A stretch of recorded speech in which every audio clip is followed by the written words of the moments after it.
Alright, here we are in the Global Challenge, currently 2 games in. Sitting at number 519, and we are going to play against Crystal in this next match.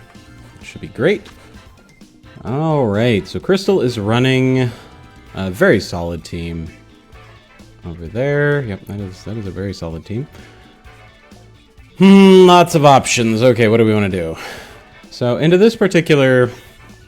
The mirror match is definitely a very interesting time for this particular team. I think, though, that's going to be the lead. Yeah, we're going to do Loki Grimmsnarl. Or we're going to do Grimmsnarl and Calyrex for the lead. And follow with... Well, they have no way of setting up Sun, so like she would work really, really well, and also underspeeds Iron Hands. Though he hits Iron Hands like a freight train, which would be lovely. And also has a good matchup into the Miraidon.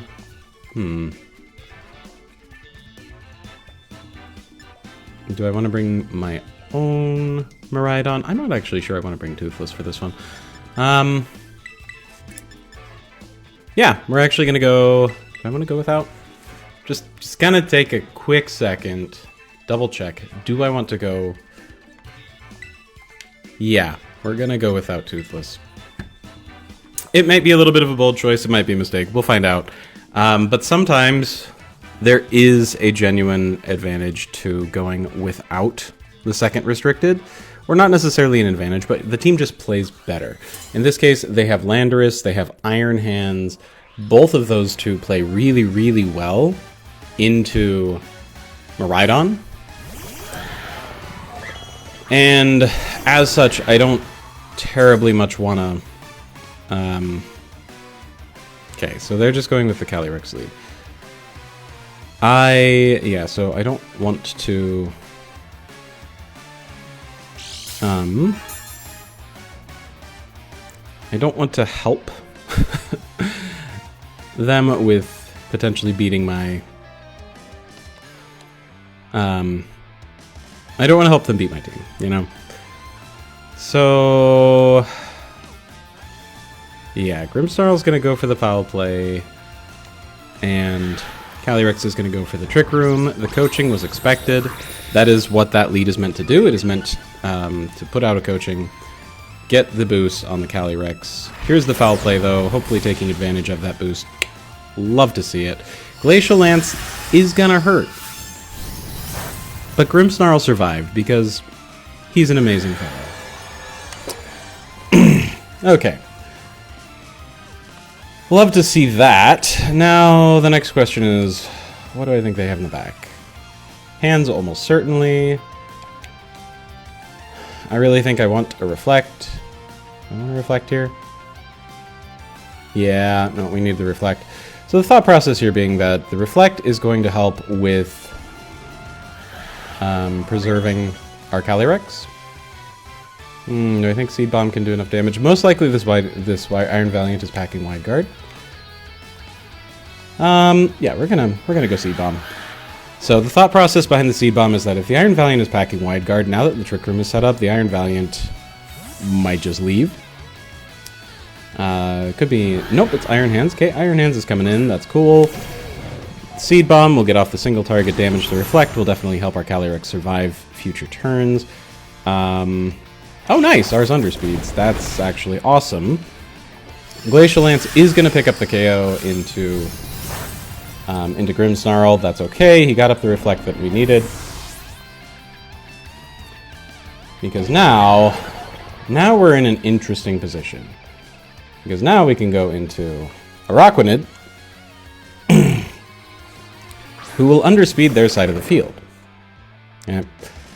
And the reason that that matters is because that does give us, of course, access to Wide Guard. Or we could go with the Fairy Terra.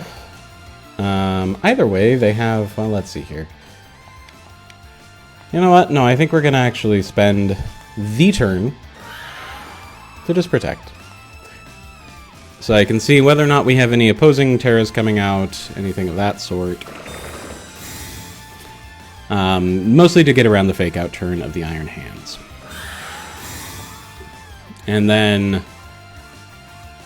I see what they want to do. Yep, okay, so they went for the Protect as well. I thought that might be a possibility. Wild Charge, just going for the Wild Charge. Okay, that's cool. That's cool. No, I don't want to go down to the Wild Charge. Thank you. So we are going to go with the Terra Fairy in this case. That should allow us to survive the Wild Charge, and then let Calyrex get to work with the Glacial Lance. And ultimately, yeah, ultimately we'll just see how the overall play here goes. We should be picking up their Calyrex this turn, and getting some good damage into the Iron Hands. There's a Liquidation. Yep, he just picks up the Calyrex. And main reason for doing that is I wasn't confident that my Calyrex was going to pick up the knockout, and that knockout was necessary. So, okay, it looks like our Calyrex is underspeeding under the Flipper. Ooh, that's good damage into the Iron Hands. Wild Charge, yep, that'll be bounced. No problem. It would have knocked out if it wasn't for... Yeah, it definitely would have knocked out if it wasn't for the Terra, so highly important Terra right there. And I suspect we're going to see Valiant come back out. Might not be Valiant. Nope, it is Valiant. Okay. Most likely going to see a... there you go, Liquidation there, and Seed Bomb also into the Manofera, because we're probably going to see that Wide Guard. Yep, there comes the Wide Guard. As expected, hence the single target attacks. Boop. Got a Rockwind out here, just taking names. Calyrex, the support, as it were, setting up the Trick Room for the real star of the show. Seed Bomb, that should break any sort of, Focus Sash or anything that they're carrying. In this next turn, I do expect them to go for... So, we're going to see, what's-its-face? Miraidon come out next. And I do fully expect them to go for... Actually, hold on. Nope, we're going to take a turn we're going to take a turn and Protect. And so the thought process behind taking the turn to Protect here is that we get to see, ideally, the Miraidon's Terra. We get to see what the Miraidon locks into. Yeah, overall, just it gives us very valuable insight into what this thing is trying to do and how this person is trying to win the game. Because if they decide to go with the Terra Fairy, we Wide Guard for the rest of the game and win that way. If they go Terra Fairy and Dazzling Gleam, we Wide Guard for the rest of the game, win that way. If, however, they go Terra Fairy but lock into Electro Drift, we drop the Iron Valiant, send out the whatchamacallit, the Bear, the Ursaluna in the back, and win that way.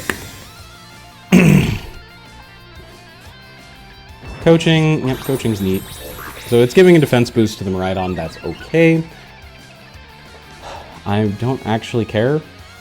Okay, they're going with Electro Drift, and they're doing it into the Calyrex slot. That is great. So this turn, the objective here is get rid of Iron Valiant. If we get rid of Iron Valiant, that should be game. I don't actually expect Calyrex to survive the turn, but we're gonna go for a Trick Room. Okay. Because if Calyrex does survive the turn and puts up the Trick Room, that also functions as a win condition. Okay, the critical hit. I'm pretty sure that was unnecessary at this point. I think I'd put up a Reflect earlier in the game, but not a light screen. Iron Valiant hangs on by just the barest of amounts. Okay, and now comes the trump card. And ultimately the question becomes, alright, so, what do you got, friend? What do you got? Again, we're going to take a turn to Protect, because if they have a different option, they surrender. Alright. So yeah, that was definitely a choice locked Miraidon. If they had a different option, we were going to see it that turn, because Miraidon was where the rest of their damage came from. But anyway, that was game number 3, win number 3 of the Global Challenge. So thank you very much for watching. Hope you have a great day, and look to see you in the next one.